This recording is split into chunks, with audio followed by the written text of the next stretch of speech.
being the daughter of the richest man in town. I married a construction worker. The whole school laughed at me. They said how I could only end up with a guy like that despite my wealth. Then one day, my husband appeared at a speech podium, looking sharp in a suit.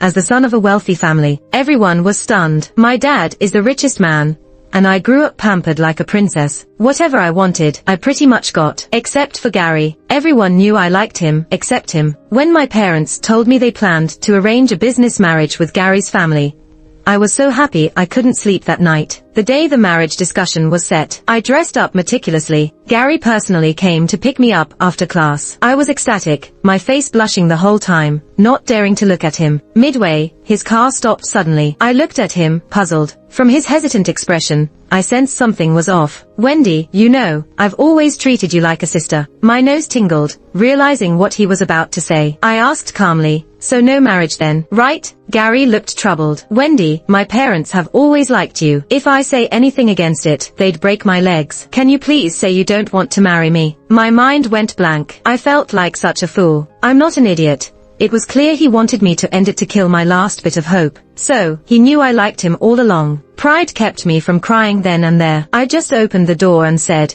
I forgot something. I'll grab it later. You go ahead. I'll get the driver to pick me up. I quickly got out and ran away. Wendy, Gary's footsteps followed. I ran faster in panic. Tears streamed uncontrollably. I didn't notice my surroundings. I ended up in a narrow alley, crouching and crying into my knees. Suddenly, I heard rustling nearby. I looked up, and through teary, I saw a handsome young man in a hard hat and vest squatting across from me. He was eating from a lunchbox, occasionally glancing at me, then taking another bite. I stared at him blankly. I never knew a construction worker could be so good-looking. He looked about 22 or 23, with chiseled features, striking eyes, the tall nose, and skin that seemed untouched by the sun. He was squatting eating lunch, but it had an air of elegance. I forgot I was crying and foolishly asked, "Do my tears make your lunch tastier?" He paused, a smile forming in his deep eyes, about to say something when Gary's voice called out, "Wendy, didn't you forget something? Why are you here?" I didn't know how to face Gary, or come up with an excuse. Instinctively,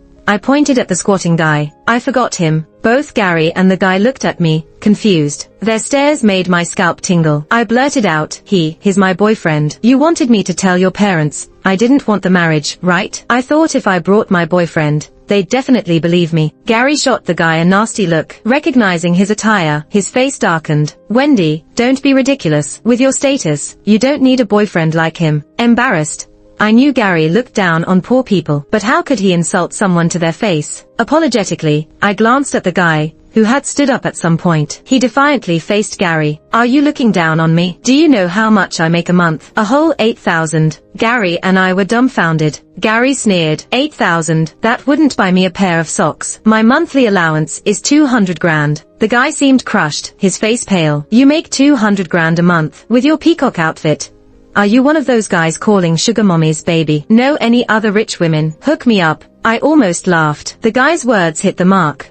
Gary often flaunted like a peacock, attracting many girls' confessions. Gary was furious, his face turning green. He snapped, "Aren't you Wendy's boyfriend? Interested in cheating?" Panicking, I grabbed the guy's hand. "Honey, did you forget my dad is the richest? We have tons of money. Don't believe me? Come home and see." The guy's eyes lit up, staring at me. "Can I really come to your house?" His sincere eyes moved me. I foolishly nodded. Of course. Gary was shocked, glaring at me. "Wendy, do you know what you're saying?" Feeling guilty, the next thing I knew, I was bringing the construction worker, whose name was William, home, with Gary's angry glare following us. My parents and Gary's folks were all stunned by William's presence, especially my parents, who knew I always liked Gary. Gary's parents also frowned, disdainfully glancing at William's attire. "Wendy, you'd rather be with him than marry Gary." They looked at me, their eyes filled with disappointment and subtle disapproval. Feeling stuck, I thought of Gary's words and nodded firmly. "Mom, Dad, Uncle, Aunt, I'm sorry." Leaving my home, Gary gave me an unclear look. I had no time to worry, as I didn't know how to deal with William. My parents demanded explanations. Unexpectedly, William was understanding, explaining things to my parents, then turning to me. "Since everything's settled, I'll be heading out. I feel really embarrassed." Personally escorted him out of the villa. "Thank you for helping me out." William's deep eyes stared straight at me. At that moment,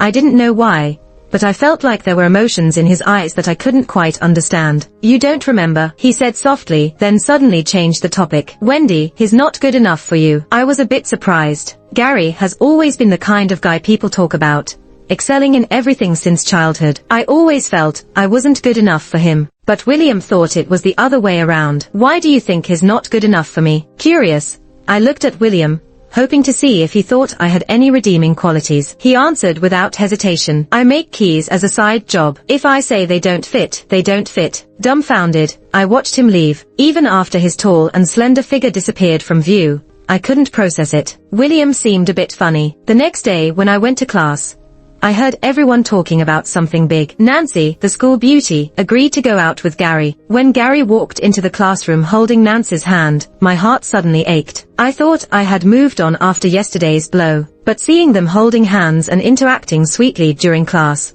I realized I couldn't face it calmly. My best friend knew how much I liked Gary. Seeing I looked a bit pale, she suggested, "No classes this afternoon. Wanna hit the bar?" I agreed. I got really drunk, and out of habit, called Gary to pick me up, but it was Nancy who answered. "Gary's in the shower." "Who is it?" I hung up instantly, feeling much more sober. I didn't want to think about why Gary was showering in the afternoon, nor did I want to consider whether Gary hadn't even saved my number. I called my driver to pick me up. Sitting in the back seat, looking out of the window, my tears wouldn't stop. Just as I was about to give up and stop wiping them, I saw a figure with a safety helmet walk out from a construction site. His tall figure couldn't be ignored. It was William. Impulsively, I asked the driver to stop. I had promised to treat William to a meal. For some reason, I ended up crying uncontrollably in front of him, without any image. I kept asking him, am I really worthless aside from being rich, clever, pretty, and having a good figure? Why am I not as good as Nancy? William shook his head as he shoveled food into his mouth. The more I cried, the faster he ate. Yet, his eating wasn't crude. Instead, it carried a natural elegance. I felt a bit frustrated. Was my crying that appetizing? William shook his head again. After wiping his mouth, he spoke. "I just think it's not worth crying so much over Gary." I couldn't quite get it and asked him, "Why's Gary a jerk?" Guys like him,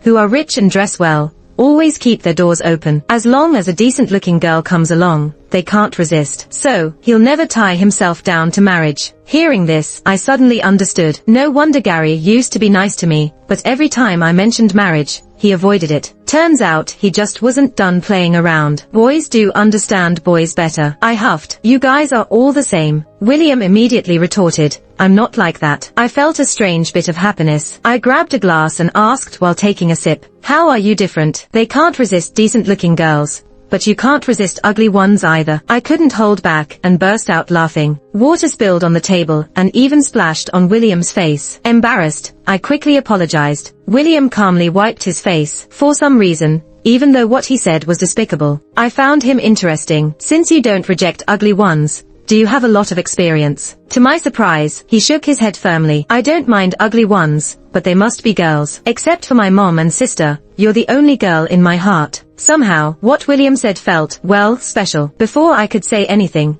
he suddenly sighed in frustration. "I'm so envious of Gary. Such a good girl wants to marry him, and he doesn't want her. If I could marry you, I'd treat you like a treasure." Maybe it was the alcohol or my rash thinking. I asked him dumbly, "If we got married, you'd really treat me like a treasure?" He nodded without hesitation, thinking Gary already had a girlfriend and didn't care about my feelings or marrying me. I wondered why I couldn't find someone else to marry. More importantly, I wanted to know what it felt like to be treated as a treasure. I grabbed William and pulled him along. "Let's go register for marriage." I took him back to my off-campus apartment. Sitting on the couch, staring at the marriage certificate, my mind was still blank. I really got married. I looked at William beside me. He truly was very good-looking, with features that seemed finely sculpted, with a cool and handsome outline. He had even changed into a white shirt for the registration, looking like a young gentleman straight out of a banquet. I couldn't help but stare at him. He noticed and asked worriedly, "Wendy, are you regretting marrying me? I know I can't match Gary. He dresses well all the time, knowing how to look particularly handsome every day,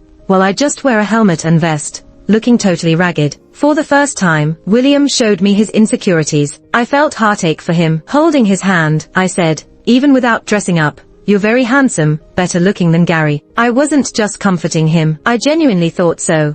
I felt even in a plain white shirt, William looked better than Gary. Sometimes I'm amazed that guys like William exist. He doesn't even try, yet he looks so handsome. His skin never tans. He's like a supermodel. I stared at him, puzzled. Have we met before? I asked. William's pupils shrank for a second. Then he smiled quickly, maybe because I have a common face. I was shocked. William was even more handsome than celebrities. If his face is common, everyone else must be hideous. I don't remember what I said afterward. I was too tired. I hugged the marriage certificate and fell asleep contentedly. When I woke up, it was the next day. I stared blankly at the photo of the beautiful couple on the marriage certificate. Thinking about yesterday, it felt like a surreal dream. I really got the marriage certificate with William and brought him home. I thought about William and quickly looked around the room. No sign of him. I checked the guest room next door, but he wasn't there either. If it weren't for the marriage certificate in my hand, I doubt if yesterday happened at all. But then I saw a note on the coffee table. Honey, I went to the construction site. Marrying you is so exciting. I don't know how to win your heart,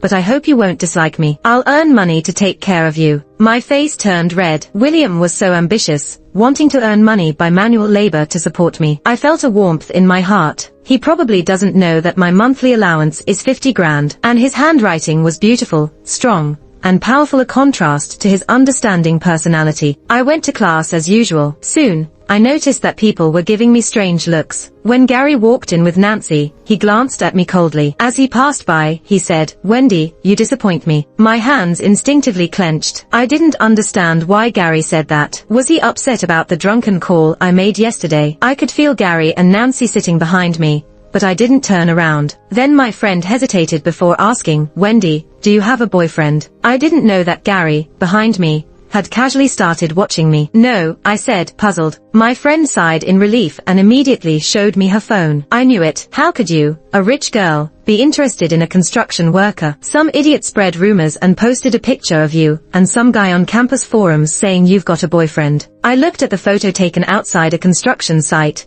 with me and William in safety gear and vests. It must have been shot yesterday, when I took William out for dinner, right before we got in the car. I realized what had happened. "That's my husband," I said, a bit embarrassed. The air froze. I heard the screech of a chair behind me. Gary stormed to my desk, his face dark. "What do you mean by husband? Wendy, have you really stooped so low to marry a construction worker?" Everyone in class stared at us, full of curiosity and mockery. I felt their eyes burning into me, deeply embarrassed. I've always had a stubborn streak. Moments like this always make me want to defy people. I straightened my neck and looked Gary in the eye. "Who I'm with is none of your business. I am with William, and we're married. So what if William doesn't have money? My family has enough for both of us." Gary's face changed drastically. He looked at me, disbelief written all over his face. "You married him. You're out of your mind. Even if you're acting out, you shouldn't marry someone randomly. Do you think William really likes you? He must be after your family's money. Do your parents know about this? I need to tell them now." As Gary took out his phone to leave, I took a deep breath, my fists turning white. "Gary, do you see me as that worthless?" I pushed past him and left the classroom, afraid my tears would betray me. I realized how well Gary knew me. He knew I liked him, knew I might do something rash. He knew everything, but acted like he didn't. He let me suffer from his hot and cold attitude, leaving me lost and confused for years. I felt like a joke. Before I left campus, Mom called, asking if it was true what Gary said. Had I really married someone in secret? Hearing her voice, I burst into tears. "Don't cry. Even if you marry 10 construction workers, we won't blame you," my dad said, trying to comfort me through the phone. I cried harder until they came to pick me up. I finally calmed down. Dad asked anxiously, "Weren't things cleared up last time? How did you end up married?" I sat obediently, hands on my lap, unsure how to explain marrying William. My parents asked me to take them to William. On the way, I felt anxious. Finally, we arrived at the construction site. When Dad got out of the car and saw the site entrance, he sighed. "When did this place start construction? This wealthy kid is good, getting the project started so quickly. Those old foxes waiting for a laugh are in for a surprise." I was confused. "What wealthy kid?" Dad continued. "You don't know much about business. 2 months ago, a young guy with a strong background came from England, wanting a slice of the pie here. He's only 24 or 25. He got this project without even showing up personally. I'd love to meet this capable young man." Mom cut in, "Enough talking. Call that young man, whatever his name is. We need to sort this out." I took out my phone and stopped before opening my contacts. Awkwardly and cautiously, I said, I think I don't have his number." As I spoke, I instinctively opened the contacts. Seeing my honey William, my eyes widened. How do I not remember saving his number? My parents caught a glimpse of the contact note, and their mouths twitched with jealousy. They pouted. Is he your most beloved person? Are we supposed to take a back seat? I wanted to explain that maybe William saved it, but that would definitely leave a bad impression on my parents about William. William was just being thoughtful by saving his number in my phone. I couldn't let him feel sad. Under my parents' discontented gazes, I quickly changed their contact names to Beloved Dad and Beloved Mom. Their expressions immediately improved. Only then, with a pounding heart,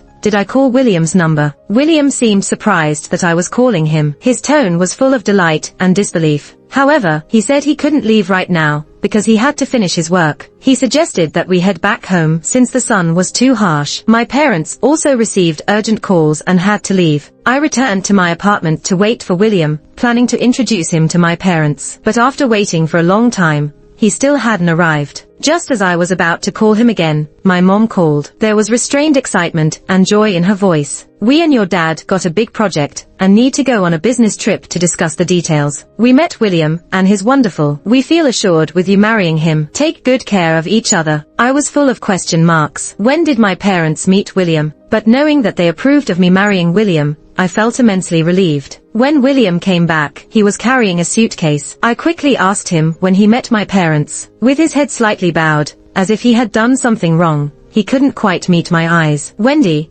I didn't mean to meet your parents behind your back. I thought you were also at the villa, and didn't know you were waiting here. Did I do something wrong? My heart was struck hard. Where did this angel William come from? He's so interesting and lovable. I wasn't mad at him at all. Silly, you did so well. My parents really like you. You're amazing. I couldn't hold it anymore and hugged William. His whole body stiffened with surprise, not believing that I would embrace him willingly. He nervously but cautiously hugged me back. My face uncontrollably flushed. This was my first time hugging a guy, and I didn't expect it to feel this good. William was magic. Despite working all day, he didn't have any sweat odor. Instead, he carried a pleasant scent of pine and snow. It made me feel so safe and comfortable. I suspected I had found a treasure. Initially, I thought living with William would be uncomfortable to some degree, but everything he did was just right. Knowing I might feel awkward, he voluntarily offered to sleep in the guest room. He often sat on the sofa with me to watch TV shows. When he wanted to hold my hand, he would ask first. He drove me to school and felt reluctant to part before he left. Wendy, I heard that if you like someone, you can't stop thinking about them. I hope one day I can replace Gary in your mind and make you think only of me. I felt a bit guilty and nodded earnestly. I'll try to think about you more. When I arrived at class, there were still numerous curious glances directed at me. Some people even whispered about me. Is Wendy really dating a construction worker? Is she just being extravagant? Are you stupid? Can't you see her feelings for Gary? As soon as Gary started dating the school beauty, she found someone else, just as a reaction. It's obvious why she's doing this, but unfortunately, Gary doesn't care at all. Yeah, I didn't expect with Wendy's status, she could only find a construction worker as a boyfriend. How pathetic. My friend was furious with their mockery, and mad at me for not fighting back. Honestly, I didn't feel great either, because they were looking down on William. Even though William and I hadn't known each other long, it's just so comfortable being with him. I could be wrong, but my parents also said William is wonderful. I trust my feelings. Thinking about William, when I saw the affectionate atmosphere between Gary and Nancy at the front of the class, I strangely felt nothing. On weekends, William and I would go shopping and have dates. He seemed to have a good memory, quickly remembering what I like to eat and what I dislike. He worked particularly hard every day, moving bricks at the construction site. I wanted to ask about his qualifications, so my dad could find him a job at the company, but I feared hurting his pride, so I kept hesitating. I decided to ask my dad when he returned from his trip. However, my parents' business trip lasted unusually long. As I spent more time with William, I discovered he had countless admirable qualities. First of all, he was extraordinarily handsome. When he queued up to buy milk tea or other snacks for me, many girls sneaked peeks at him. One time, I went to the restroom, and when I came back, several girls were around him, asking for his contact info. He politely rejected them without exception. I remembered when I dragged Gary shopping, he always seemed uninterested. If a pretty girl asked him for his number, his mood would light up, and he'd grin, saying it was his pleasure. Even during meals, Gary never took into account my dislike for garlic. The more I compared, the more I appreciated how great William was. One day, on a whim, I brought William to my school. Hand in hand, we walked down the tree-lined path. Many people who knew me looked at William and me with surprise. After all, they knew I had a boyfriend, but the photos on the forum didn't capture William's face clearly. A few girls, who usually didn't get along with me, deliberately came over to ask, "Wendy, is this your brother? He's way too handsome." "Yeah, you guys look so close. If we didn't know you had a boyfriend working on a construction site, we might have thought this handsome guy was your boyfriend." That comment was so fake. They knew I was an only child. Do they think I'm cheating? Are they trying to expose me in front of William to make me look bad? I didn't want to bother with them and was about to pull William away. But then his cool, clear voice suddenly rang out. "Are you guys jealous that Wendy found someone like me, working on a construction site? You know, I have quite a few co-workers in their 40s and 50s who are still single. They'd be a great match for you. Should I introduce you?" The girls pointed at William, shocked. "You're the rumored construction worker boyfriend of Wendy." I struggled to hold back my laughter. It seemed like the girls finally understood what William was saying. They were furiously yelling at him. "Are you crazy? How dare you suggest we'd be a match for filthy middle-aged men?" William, looking apologetically at them, agreed. "Sorry, I shouldn't have insulted my co-workers. You're right, you don't match up to them. I must have misjudged." "Shut up, Wendy, you and your boyfriend are both so annoying." The girls stormed off with green faces, but I was in a surprisingly good mood. I've been with William for a long time, but only now did I realize he had such a sharp tongue. Not putting those girls out of my mind, I continued walking around the school with William. We didn't walk far before I noticed a couple cuddling near the lakeside pavilion ahead. It looked like Nancy and Gary. Before I could get a good look, William stopped. "Wendy, I think I got something in my eye." I didn't care if it was Gary or not. I quickly told William to kneel down. "Come on, let me blow it out for you." William's handsome face leaned close to mine. His skin was smooth and glossy,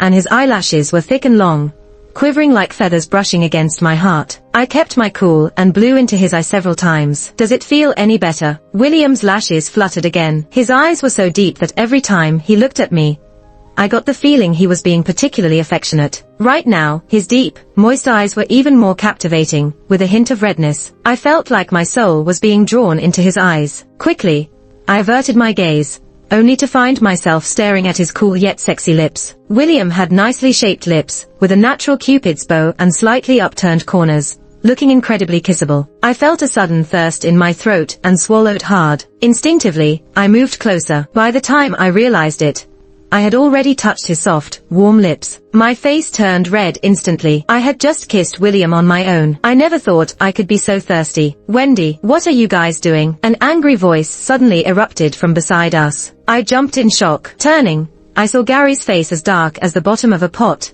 glaring hatefully at William. I quickly stood in front of William and frowned at Gary. "Why did you have to scare us with such a loud shout?" Gary's breath hitched as he tried to hold back his anger. "Do you really want to stay entangled with this guy?" I didn't understand what he meant. "What entanglement? William and I are married. We're husband and wife." Gary's eyes turned red. "You really married him?" "Impossible. Your parents wouldn't agree to it." He reached for my hand, but William immediately shielded me. Looking down at Gary, he mocked, "Are you a worm in Wendy's parents' stomach? How can you be so sure they wouldn't agree? If you're a worm, be self-aware, and don't disgust people." Then he glanced at the approaching Nancy and continued to Gary, "I'm not like you, just playing with girls without any intention to take responsibility. 3 months after Wendy graduates, I'll give her the grandest wedding." Gary's face turned ashen in anger. He scoffed, "With your measly construction worker salary, you dare to dream like that?" I got really annoyed. What right did Gary have to look down on William? "Gary, stop looking down on others. At least William, being around the same age as us, has always earned his own living. You and I rely on our parents. If Gary hadn't been born into wealth, he might be doing worse than William." Gary looked at me with deep disappointment, perhaps even hurt. "You're standing by him so firmly." I found Gary's words quite puzzling. "William and I are married. If I'm not on his side, then whose side should I be on?" Did Gary think I would still unconditionally support him, no matter what happened, like I used to? Just as I was about to say something, William told Gary, "You'll know if I'm dreaming or not when the time comes." After the unpleasant encounter with Gary, I noticed quite a few people sneaking glances at William. The rumors must have spread thanks to those girls. We lost the mood to continue touring the campus. Back home, I sat sulking on the couch. William squatted in front of me, holding my hand. He asked sincerely, "Wendy, Does my background make your life at school difficult? I was startled and immediately clasped his hand in return. Don't overthink it. We're married, and I've given you my first kiss. Don't you dare think of divorcing me. William seemed taken aback. Maybe he didn't expect me to say that. A smile touched his eyes, and he nodded, murmuring, "Actually, that was my first kiss too." I felt a sweetness in my heart. I thought after the bad scene with Gary, William would ignore me. But after class, he suddenly called me to a corner of the hallway and gave me a small gift. I was genuinely surprised. The only time he ever gave me something was when I pestered him for a birthday gift. Seeing my surprise, Gary reached out to ruffle my hair like he used to. I instinctively dodged. After all, both he and I were in relationships now. Gary's hand paused in mid-air, and his expression turned a bit sad. "Wendy, I'm sorry for hurting you unintentionally by being so selfish before. Nancy and I broke up. I'm so confused." "So what?" Gary noticed my confusion and got even more upset. "Wendy, did you forget? Yesterday was my birthday. I remember, before, you'd start asking me about gifts and planning a party half a month in advance." Hearing this, I felt like such a fool. I used to go to great lengths to plan his birthday parties and agonize over the perfect gift for him. Gary would sometimes show up to the party if he was free. If not, he wouldn't even bother, leaving me to awkwardly face the classmates I invited for his celebration. William is different. Even if I just help him squeeze toothpaste or prepare pajamas, he gets happy like a kid. "Do you want a birthday gift? I'll get you one in a few days." Even though I'm not fond of Gary now, it's hard to be stingy when he's directly asking for a gift. Gary looked at me, unable to hide his hurt. "Wendy, I heard from Nancy that you actually always liked me." "Sorry, I only realized recently that I like you too. Seeing you kiss that guy made me so jealous it hurt. Without you by my side, you don't know how much I miss you. Let's not fight anymore, okay? I'm willing to marry you." I could have never imagined Gary would one day say he liked me. Instead of feeling touched, I just felt like laughing. "Sorry, but I can't marry anyone else. If there's nothing else, I'm leaving." I turned to go. Gary grabbed my arm, unable to believe my response. "Wendy, stop lying to me. You've only known him for how long? How could you marry someone so quickly? William isn't good enough for you. He just wants your family's money." I shook off Gary's hand and said seriously, "Gary, I'm very disappointed in you. You're just like everyone else, always judging people with prejudice." He had no idea, before we got our marriage certificate, William had me sign a prenuptial agreement to reassure me, if we divorced, he wouldn't take a cent of my pre-marriage assets. I, on the other hand, would get half of his pre-marriage assets. Even though William didn't have much before we got married, I was still moved. I continued my daily routine. Ever since people found out how handsome William was, the gossip about me had decreased. My friend said William's photo was posted on a forum and got lots of girls screaming confessions, thinking he's like a prince straight out of a comic. Some even felt envious, thinking I was lucky to find such a good-looking boyfriend while he was working at a construction site. They wanted to find one too. I kept correcting them. "William is my husband, not my boyfriend." One day, my friend excitedly whispered to me, "Wendy, did you hear? The new president of W Group donated a building to our school. He's coming to the assembly this afternoon." "What's the big deal about someone donating a building?" My friend saw that I was clueless and quickly explained, "You haven't heard. The new president is supposedly really young and super handsome." I was not impressed. Just then, William texted me, asking if I was free that afternoon. I told him about the school assembly. "That president might be handsome, but is definitely not as handsome as you." I could imagine how happy William would be reading my text. He humbly replied, "Maybe, that president might be very handsome indeed." I loved how William, despite being super handsome, remained humble and unassuming. In the afternoon, we sat towards the front at the school assembly. The principal's speech was long and boring. I was dozing off when suddenly, deafening screams from my friend and the girls around woke me up. I hadn't reacted yet when my friend clutched my arm, shaking me hard. "So handsome." "Wait, Wendy, why does the W Group president look so much like your husband?" "My husband?" I quickly looked at the stage. There stood a tall, handsome man in a perfectly fitted suit with an air of elegance. His gaze was cold and commanding through his gold-rimmed glasses, making everyone go silent. I was stunned. It was the first time I had seen William in a suit with glasses. He looked incredibly charming. Usually, his casual look was already super handsome, but today, there was an alluring, reserved vibe about him. I stared at him, mouth agape, as he spoke with a cold yet steady voice. He looked so attractive that several girls around me were clenching their fists.